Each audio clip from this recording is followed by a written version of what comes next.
Hello বন্ধুরা, রাধে রাধে। তোমরা সবাই কেমন আছো? আশা করি ভালো আছো। আশীর্বাদ করো আমরাও যেন ভালো থাকি। চলো একটা জায়গায় যাবো এখন। কোথায় যাচ্ছি দেখো। হ্যালো বন্ধুরা, আজকে আমি এই সুধা মল্লিক চ্যানেল থেকে তোমাদের সবাইকে ধন্যবাদ জানাই। বড়দের জানাই আমি ভালোবাসা, বড়দের জানাই আমি প্রণাম, ছোটদের জানাই ভালোবাসা। আজকে এক জায়গায় নিয়ে এসেছি, এই মেশোর কাছে। উনি চাকরি করতেন, এখন উনি একটা হাত একটা পা মানে অবশ হয়ে গেছে আর কি। দিয়ে এখন স্ট্রোক হয়েছে, হ্যাঁ হ্যাঁ। দিয়ে এখন ওনার সবাই থাকতে ওনার কেউ এখন নেই, মানে অসময় পড়লে যা হয়। এখন ওনার কেউ নেই, একমাত্র ভগবান। এখন রাধা গোবিন্দ এক নম্বর সব। হ্যাঁ, আমি গীতা দান করেছি ওনাকে, হচ্ছে প্রত্যেক দিন গীতা পড়বেন। আমাকে গীতা দিয়েছি, দিয়ে আমার মনে হয় অনেক কিছু মানে এই মানুষকে কিছু দিই বা মানে কিছু কিনে দিই বা সেই ক্ষমতা তো আমাকে ভগবান দেয়নি। বন্ধুরা, তোমরা আমাকে আশীর্বাদ করো যেন আমি পারি।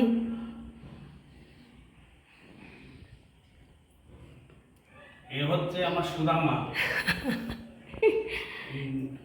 আমাকে একটা গীতা দিয়েছে, আমি গীতা সবসময় পড়াশোনা করি, আর আমাকে মাঝে মাঝে খাবার দিয়ে যায়।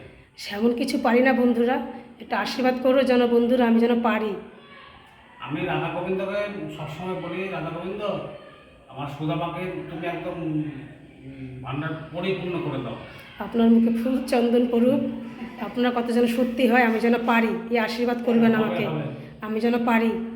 তুমি সবসময় পারবে, তোমার মন খুব ভালো আছে। রাধা গোবিন্দ তোমার মাথার উপর সবসময় থাকবে। ও সব পুরো মানুষকেই খেতে দেয়, খুব ভালোবাসে, খুব ভালোবাসে। আমার এই সুদামার মন খুব ভালো,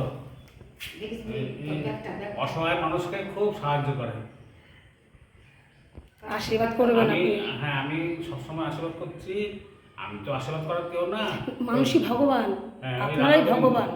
ওই রাধা গোবিন্দকে আমি সবসময় বলি, রাধা গোবিন্দ তুমি আমার সুদামাকে আশীর্বাদ করো, ও যেন অসহায় লোকের উপর সবসময় কিছু করতে পারে।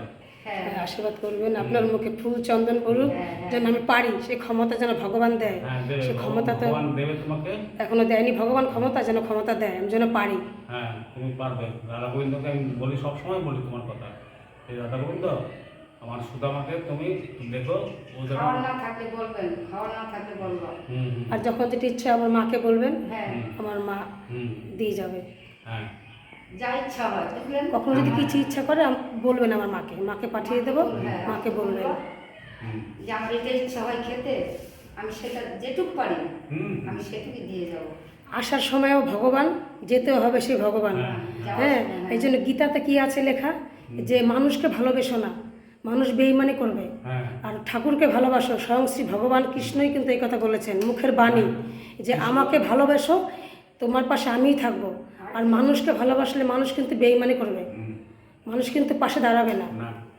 এক পাশেই যে আপনার পাশে এখন কে আছে, এক ভগবান, সেই কিন্তু দেখছে আপনাকে।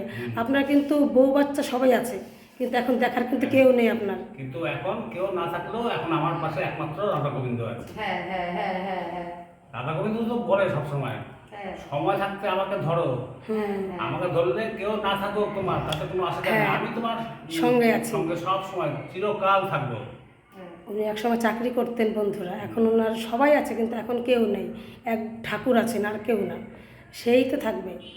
আমি মাঝে মাঝে একটু যা পারি, আমি যা পারি একটু দেই, সেরকম তো আমারও তো পারি না, সেরকম সেরকম দেওয়ার মতো আমারও ক্ষমতা নেই, আমি অক্ষম। তাই সবার কাছে ভিক্ষা চাই। মনটা বড়, কিন্তু কি বলবো। শুনুন বন্ধুরা, আমি বলছি, আমার এই সুদামা আমাকে যথেষ্ট করে, যথেষ্ট সাধ্য অনুযায়ী যতটা সম্ভব ততটা আমাকে করে। এই তো আমাকে আমাকে প্রথম দিন যখন আসলো, আমাকে একটা গীতা দিয়ে বললো যে তুমি সবসময় এই গীতাটা পড়বে। আমি ওর কথা মতো, আমার মার কথা মতো আমি সবসময় গীতা পড়ি। এবার যখন যেরকম ক্ষমতা তখন আমাকে খাবার দিয়ে যায়, আমি সেটা সন্তুষ্ট হয়ে গ্রহণ করি।